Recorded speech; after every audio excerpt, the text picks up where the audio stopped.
do anything. It's gonna be alright. On the ground.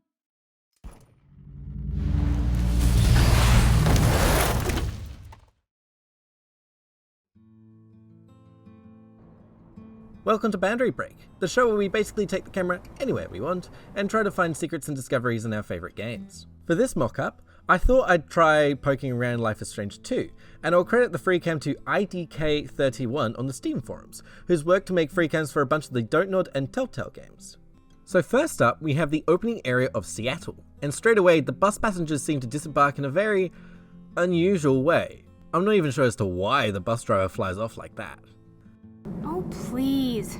It's gonna be fun. What we see here is pretty typical of what you'll find throughout the game. Characters will teleport forwards or sink a little into the ground, and the lighting will change suddenly, all to make the visual shot that the developers wanted. You'll also see characters regularly disappearing to make room for the camera. This one's a little all over the place. Lila doesn't have her bag in her hand, whereas Sean does, and Lila's bag just blips into existence anyway, only for her to clip into it reaching for something. Ooh, careful.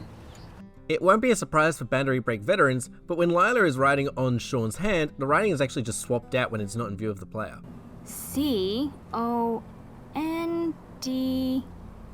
And here we are inside the Diaz house. And if we go into Daniel's room right after he leaves the kitchen, we can see that he's in an A pose, waiting for his scene to be triggered later on. Kinda creepy how he still blinks. Hey Esteban, how's the cat going? Well, I'm sure you know what you're doing. I'll just leave you to it. And here's a comparison of how Sean packs his bag. The game actually does a really good job of hiding what's wrong with the animation, while still making it feel like you're watching him do it.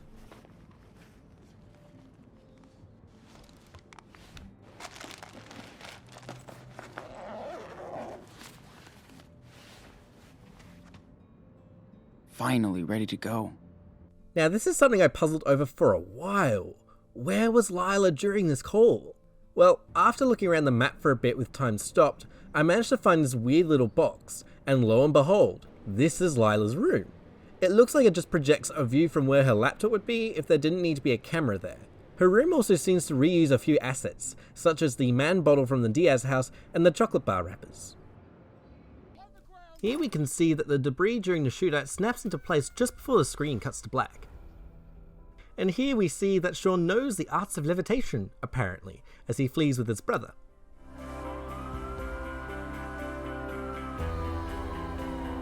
And let's finish the scene with a zoom out of Seattle.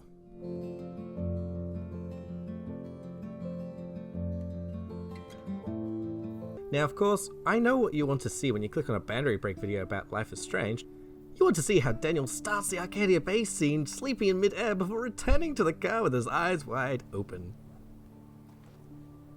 Of course you don't want to see that, you want to see Arcadia Bay. But it's not quite how you'd remember it.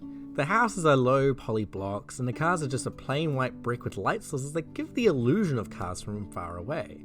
Which, if you're not going to be actually there in person, makes sense from a development point of view. I do have something exciting though. Both Blackwell Academy and the Lighthouse from the first game are here. They're just at a low resolution and have neither the iconic courtyard or bench seat respectively from the first game, but at least they aren't cardboard cutouts. And to finish, here's a zoom out of Arcadia Bay.